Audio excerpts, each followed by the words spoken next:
Have you ever just taken a moment to look up? I mean, to really watch the sun and the moon? It's something we see every day, but it's so easy to miss the story that's unfolding right above our heads.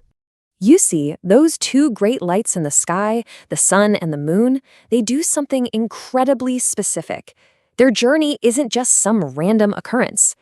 They move across your sky, not in confusion, not chaotically, but with a steady, unwavering purpose you can literally track from one horizon to the other. I mean, just think about it for a second. They follow these precise paths. They mark our time, our days, and our seasons.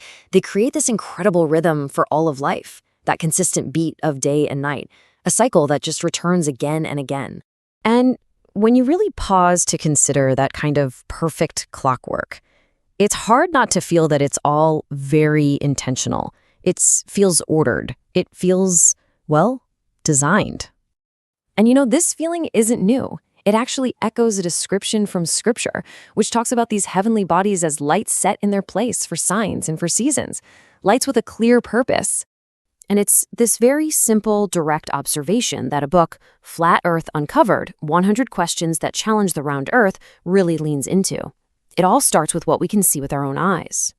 Now, the point of this book isn't to get into an argument or to pressure anyone into a certain belief. The goal is actually much gentler. It's simply to highlight what you already witness every single day. Because all of that movement up there, it tells a story.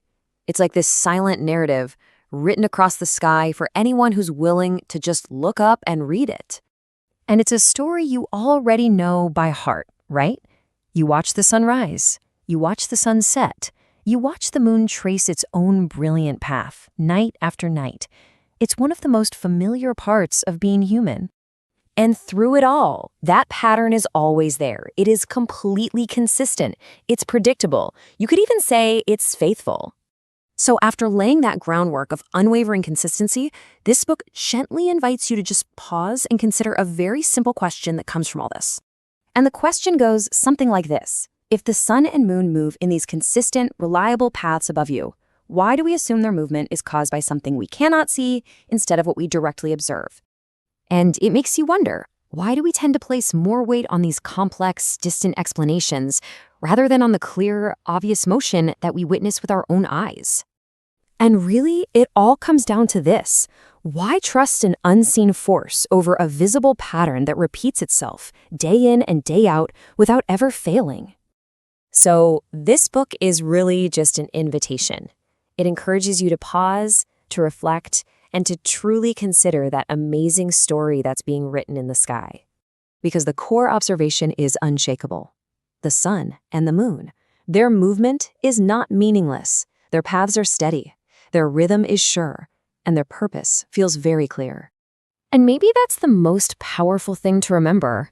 Sometimes asking the simplest question is what opens the door to a much deeper, more personal understanding of everything around us. If these are questions you'd like to explore, the book is available right now on Amazon. You can just search for the title, Flat Earth Uncovered, 100 Questions That Challenge the Round Earth, written by Sue West. Stillness speaks louder than motion, and observation speaks louder than theory. This book helps you listen. Search Flat Earth Uncovered and discover. Click the link to get your copy of Flat Earth Uncovered, 100 Questions That Challenge the Round Earth by Sue B. West.